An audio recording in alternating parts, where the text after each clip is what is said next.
Okay, here we go. The Acolyte, the newest Star Wars project under the helm of Disney, came out. And needless to say, it was not good. Not just from a point of Star Wars, but from a writing and directing point of view. While there were some interesting battles and having two actors that deserved way better than this show, this was 8 episodes that wrote on destroying canon to just destroying my faith and creativity coming from Hollywood today.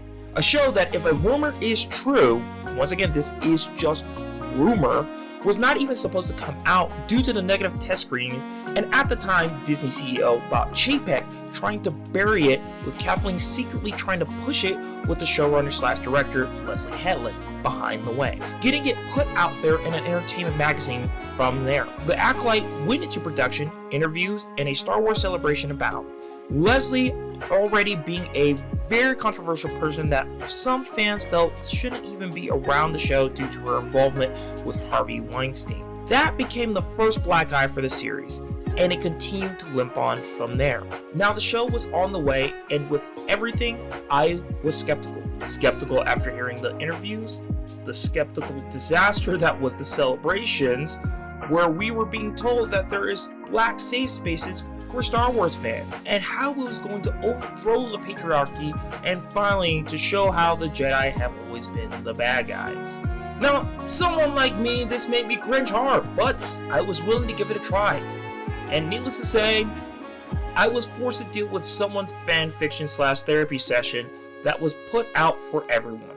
The fact of the matter, this show is supposed to be about female empowerment, makes all the women in this series actually incompetent, idiotic, and non-ironically evil, almost taking away the fact that they've done wrong. Another YouTuber known as Friendly Space Ninja spoke about this in his House of the Dragon Season 2 video, which you can also see in this clip. I'm not gonna say this is character assassination, because I do think the core of their characters is still there somewhere. But Rhaenyra and Alicent are the two main characters of the show, and they're rendered the two least interesting characters of the season because they're no longer allowed to be morally complex, due to the fact that now the writers want the female characters to be portrayed as one-dimensional, innocent do-gooders burdened with the violence of men. And okay, sure, message understood, but message compromised character integrity. Link in the description down below. The Jedi are basically our equivalent to the police officers of today, trying to make them all seem corrupt and evil. Most of all, the acting from our main lead was awful, to bland at the best. The fact that Torben did nothing wrong, hashtag Torben did nothing wrong, was abused and took his own life still rubs me the wrong way, almost close to telling an abuse victim that they deserve what happened to them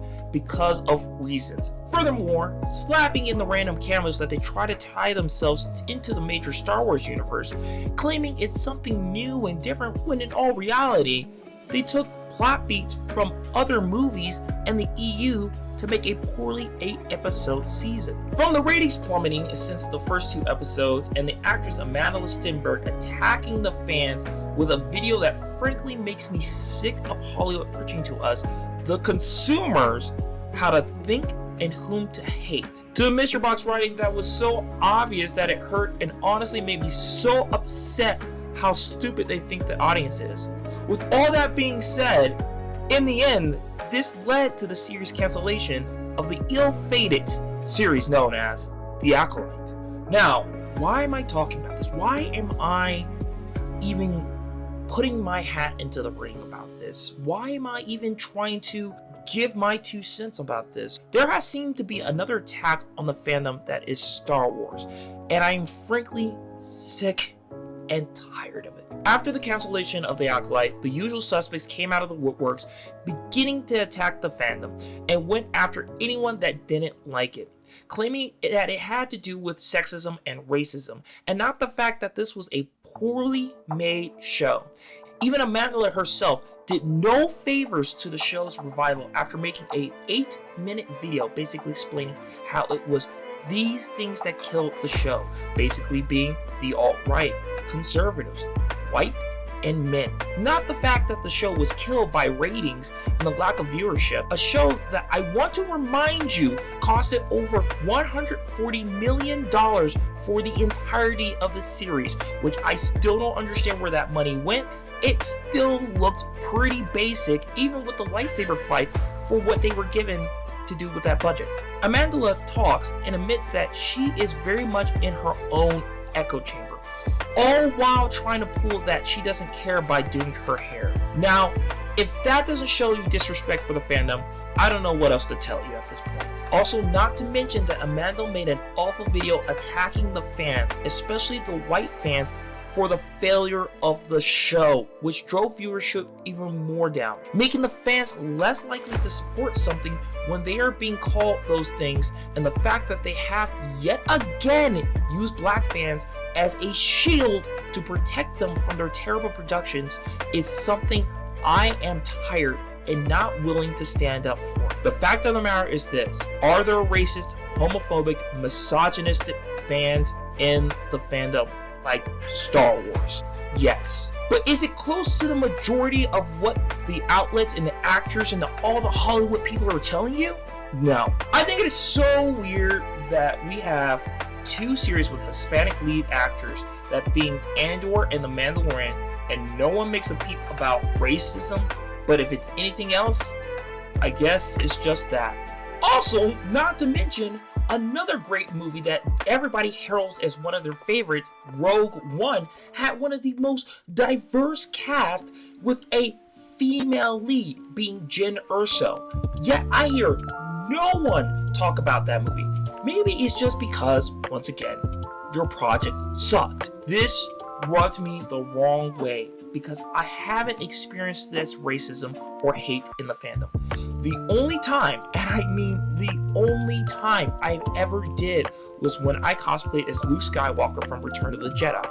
And out of the 5 or 10 comments that did say something racist, thousands upon thousands of them loved that I donned the black robes.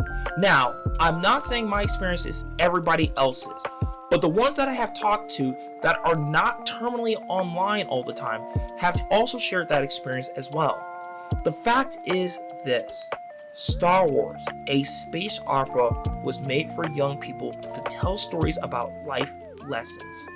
Sure, it has certain political themes, but the main goal George always had was to teach lessons about how to live life, what to do when you face difficult challenges, and how you can overcome them. While the Acolyte has interesting themes on paper, in execution, it doesn't understand the first fundamental thing, that the Sith do not live happy lives. They're always living in misery, scared of their own demise, and untrusting of those around them, and that is completely missed in this series, as Amandla herself missed the point on why it was canceled. Now, I don't gloat or cheer about the cancellation of things, because it hurts others around the project, and especially in the times that we live in, and trying to find work has been harder than it has ever been before. This isn't something that I'm getting excited about, but the attacks, the clear lack of understanding, and the hatred towards the audience, like myself, that were giving it a chance, you scorned them and they walked away. The lack of accountability and the constant pandering from people that don't have to worry how they're going to have to pay their next medical bill, or will they make it to work with how much gas they have in their car, is beyond frustrating. These people don't live in the real world, and what makes it worse is some of these people online eat it up and accept these things as purely facts. I do not condone death threats of any kind to anyone which has been thrown allegedly her way. Because, I say this again, you don't fight fire with fire, but I also have to say that it happens to anyone that is a figure of popular status in any way, shape, or form. I have gotten them from my own work as well. That doesn't mean I am blaming all of the one side or accusing them of something that is clearly not everyone's fault. That she steps over blacks and female fans who didn't like the show to accuse them of this level of bigotry is sickening. I want to be very clear. I don't want to join this whole culture war thing. I don't like using the word woke or anything like that, but I am very much tired of being a black nerd who just likes this kind of stuff, being told that I am something that I'm not. I have seen others that have said this as well. A video from Sloan Tempest talks a little about this from his video as well. I haven't seen, and Blake had overwhelming backlash and race, unlike mess like Acolyte. And I know what you're gonna say. But that was before the culture. Okay, you still proved me right, because you said whenever there's a black character, people get mad, and I said that's a load of crap. What is the context and what are they saying that they are mad about? Because Blade, Mace Windu, and other black characters have been here for years and are fan favorites. The same people getting mad at crap like the Acolyte love Mace Windu to death. Why? People were so quick to say, whenever there's black people in Star Wars that are their favorite IP, they get mad. The same people getting mad at Acolyte never got mad at Mace Windu. And let's say, okay, there are some racist comments of Acolyte. Let's bring that up, okay? 5 or 100 comments of just straight race. Out of the hundreds of thousands of comments that actually thoroughly break this show down and say why it's crap. But all y'all see is black people backlash. Racist. Once again, link in the description below. Here's the truth of the matter. Like I mentioned before, are there racists? Yes. But not to the degree where it's tanked this show. And to be that delusional, that spiteful, that narcissistic, to believe that this is the case, it really is gross. This is also coming from an actress that has a white father, which makes me even more upset about this because are you calling your father a racist? Why people like Neurotic, Critical Drinker, Star Wars Girl, Altairi, Eric July, and others that are of the anti-woke side have grown in popularity isn't because they are hateful people, it is because they are watching the thing they love be killed over and over again. At the same time, we have to be told to enjoy, and if we don't, well, you're evil. People are tired of that, tired of being treated as if they were bad people because they just criticize works. And more people are calling this out. Hollywood activism has grown old, stale, and stagnant. The normies are even waking up to it and don't want anything to do with it. While, yes, I can agree there are some people that go overboard about this woke thing, where they just simply see a black person or a woman in the lead and they roll their eyes and make a big hissy fit. But I think a lot of you are missing the context behind it, because I can tell you, after being called something or physically attacked, it makes you harden and it doesn't let you want to open up to the other side ever again. This could also go the other way as well. This could go on and on and on. But alas, that is it for me. I don't like being this negative, and I dislike talking negatively about things I love. But it has become harder and harder to be a fan of something that wants you to just drop dead because you are feeling a certain way about criticism instead of taking that and doing better. You spin it as a clumsy argument that has grown tiresome ever since I first heard it about comic book readers back in 2015. No, your project didn't fail because of racism. It failed because of the arrogance, the lack of understanding, the misandry, and the hatred towards the fans. The fact that Leslie Hetland doesn't take any fault for her therapy session that was about her own sister and spins it as just hateful fans. We as the customer pay you for us to be entertained, not to told that we're horrible people for just living.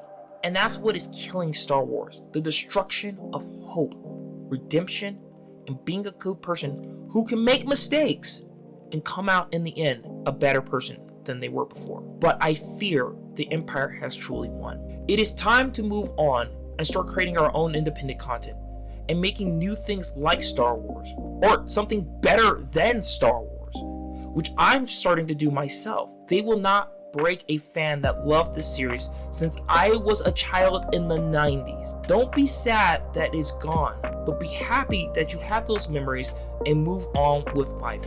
Because like Anakin to Darth Vader, we have to wait for a Luke Skywalker to save it. If that even comes at this point. I just want you to understand, all of you that are not racist, that are not homophobes, that are not misogynists, that just criticize this show because it was bad. Or even if you liked it. If you liked it, cool, that's great. No judgment to you. But I just want you to know that criticize it, that got lumped in this bubble of being called names. I want you to understand that you are all amazing. I don't want any of you to harass these two people out there, or attack them on the Twitters, or attack them on Instagram, or wherever they may be posting their stuff. Don't stoop to their level, because as soon as you stoop to their level, they have a justified reason to clap back. Be respectful to not only yourself, but to others. And remember, the Force will be with you always. I love you guys. You guys are amazing. Bye-bye.